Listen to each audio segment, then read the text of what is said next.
Hi East Africa, how you doing? You're definitely doing a great thing tuned to the East African social television. My name is Juliana. How is your Monday like? Munasemaje, Mambo. Me here, I'm very poor. In case it's your first time to find this channel, please don't you forget to leave us a subscription, because we are the only channel that is going to give you all your entertainment stories about your celebrities from the walks of music and entertainment, from the sports sector, from the politics. You're definitely going to find it on Legit TV. Now, we all know that this weekend Kenya made it, like, it really amazed the whole world, as a famous runner became the first person to run the marathon in less than 2 hours. This is none other than Kipchonge. Now, Kipchonge was at this marathon and he managed to get to complete the race at exactly 1 hour 40 kind of poster I've seen moving around saying that, who said that Africans cannot make it in 1 hour 49 minutes and 50 seconds. You know, they always say that Africans are very bad timekeepers. If you want to meet an African at 10, you're going to tell them to meet you at 8. Yes, the rest, let's take a look. Welcome, Eluid. Thank you for taking the time to meet with the fans to answer all the questions that they're dying to ask you. We are here, a day later. Has it sunk in? Sure. Has the moment sunk in your mind after achieving this? Yes, it is. After last night and day that sun, and it's okay. When you woke up this morning, did it feel like a dream? Or was it reality? It felt like a dream, but later I realized it's a big reality. I think picking Vienna in this course, a big factor for you was the people. You wanted thousands of people to cheer you on. What was that feeling when you first came onto the Hauptallee and you saw thousands of people? I felt really emotional that people can take their time to come and just stand actually on the course and cheer me in order for me to make history. So I was really happy to see that big multitude of crowd. Was it different for you than any other marathon race, or did you approach it exactly the same, kilometer after kilometer? This was really different because I was running against the time and nothing else. It's a short of time means short of the target. So I was really running against the time and trying all the time to be calm and actually focus on the distance. Yeah. You had world-class pacemakers with you. They truly made the difference, didn't they? Actually, world-class, about 400 pacemakers. All lately, the last week they were in tour for World Championships. We have the Olympic champions like Matthew Centroids. It's really, and he decided to come and give me more support. So from 1500 to the marathon, I can say those are the 400 of them are the best athletes in the world. Fantastic. Yes. Hey, we see a lot of questions coming in from the fans. Let's see what they want to ask you and see what's on their brain. Patrick wants to ask, do you consider competing against Kenenisa Bekele in a marathon in the near future? You know, I'm working with a team, and the team is what we are discussing. And you know, this nowadays is no longer in the future. It's about the team, and the winning is the whole team. It's no longer those days whereby soldiers can go for a war and the advantages and everything will go to the general. So it goes to the whole team. So I'm going to sit with the team and see if it's valuable to raise the Kenenisa, then it's okay. Because I think what you've set out a couple of years ago with the NN running team was to make running a team sport. And I think yesterday was a true testament that you really need to come together as a team to win as a team. Yes, absolutely. Without a team, then we are going nowhere in this war. I'm expecting in future that marathon will be a team. People will score as individuals and will score as a team, and then at the end of the year, they will actually announce which team has won with how many points and which marathon was the best score, which marathon was. I think things will work like the way in cycling, in Formula 1 and all those sports. Wanjiru Maburu wants to know, when we see you smiling at the end of the race, is this to trick your brain while it's in pain, or are you just really happy that you know you're on the quest of doing what you set out to do? At the end of the race, I'm smiling. That's real happiness. It's not a trick. I can't trick a brain when I'm closing the finishing line. So it was a true happiness. Bianca, she first of all says, "Congrats, Elliot! What an amazing race." How long are you going to take a break from running as part of your recovery? I'm going to take a three weeks really active rest. Yes. Perfect. Let's see what other questions are coming in.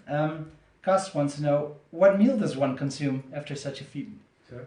What meal would you eat after such a feat? Did you eat something special, or? No, not really. I always stick to normal food. I try to eat palmistyle as A lot of carbohydrates in yes. it. Perfect. Let's have a look. Attila wants to know, what is the next challenge for you? I'm now concentrating purely on recovery, and I've never actually give a thought for any challenge which can come in front of my eyes. So purely on recovery now. Perfect. And when that time will come, we'll make sure to inform all the fans. Yes. Let's have a look. Heather wants to know, what's your advice for the next generation of runners?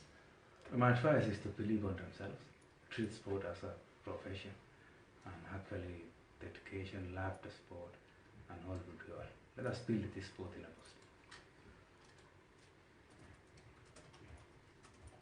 positive. Let's have a scroll through the messages here.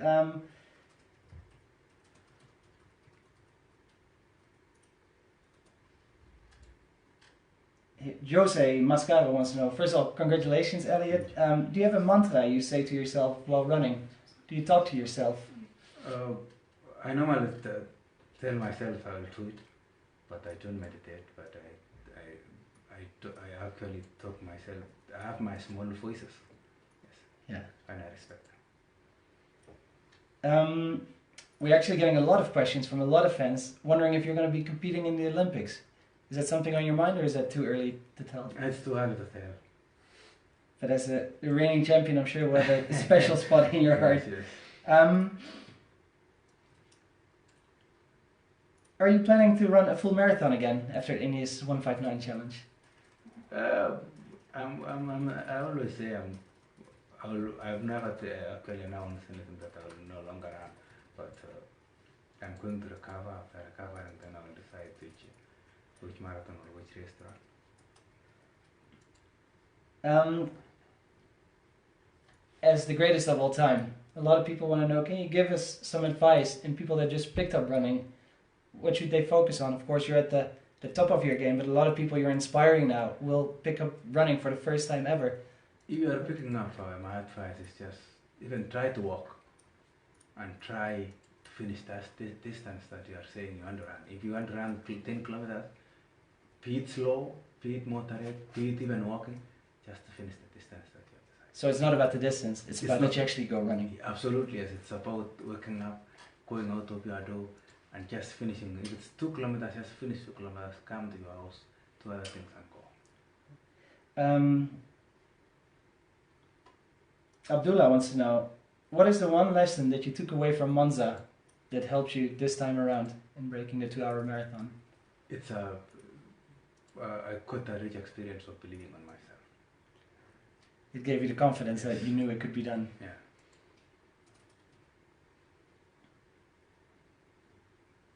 Yeah. Dion de Jager wants to know, do you think you can break the 2-hour barrier in a city marathon? Like a Berlin, a London, perhaps somewhere else? I'm still celebrating this by breaking a barrier, so I don't want to say what will happen in the normal city marathon. But I'm happy for it. It's only a day, and I need to still to celebrate for breaking the barrier. Jason Brown wants to know, what do you feel was the biggest factor in injury prevention in the amount of training that you had to put in? And your training went so well, you stayed so fit. It's just being professional and actually respecting yourself and doing the right thing at the right time, at the right place. That's how to prevent injury. Kate wants to know, how old were you when you picked up running? And also, how do you deal with the muscle pain when that kicks in during a race? Muscle pain is normal. That's what will happen in marathons. But you know that's a challenge, and you just switch off your mind and forget. I think it was a proud day for all over the world. I think you inspired millions, billions of people in every continent. But what does this mean for Kenya? Like, that must have been a very special day for everybody cheering you on. Yes, it means a lot. I received many messages. I saw people actually celebrating a lot all over the country. I received a call from the president, deputy president, and some leaders who are here to actually give me more support. Can I say Kenya will not remain the same. It will be united. It will be one Kenya, which actually, and I trust that in future, Kenya will be a running nation. Yeah. And yesterday was the first day that your wife was there. Your kids were able to see this. What did that mean for you when you crossed that finish line? How special was that moment? It was really special to witness the history being made, and it was crucial for them to be around.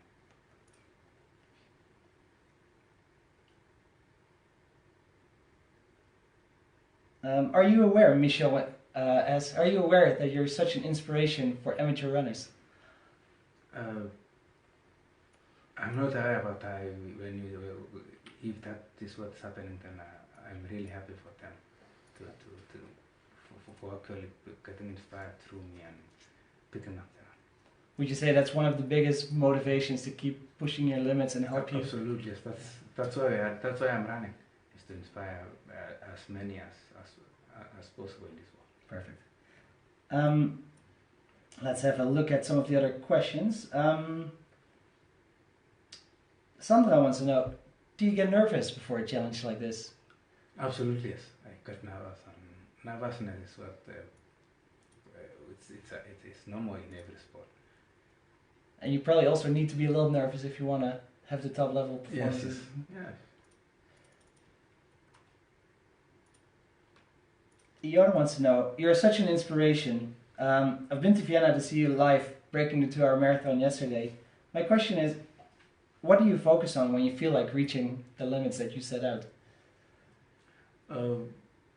When I feel and I've reached the limits that I set out, I just set out the limits and forget the limits and get another challenge the following day. Because you know you prepared well, yes, the work is done. Yeah, work is done and life must continue. So sport is like life and we should go on. Perfect. Yvette wants to know, what do you do post-recovery and how did you feel this morning?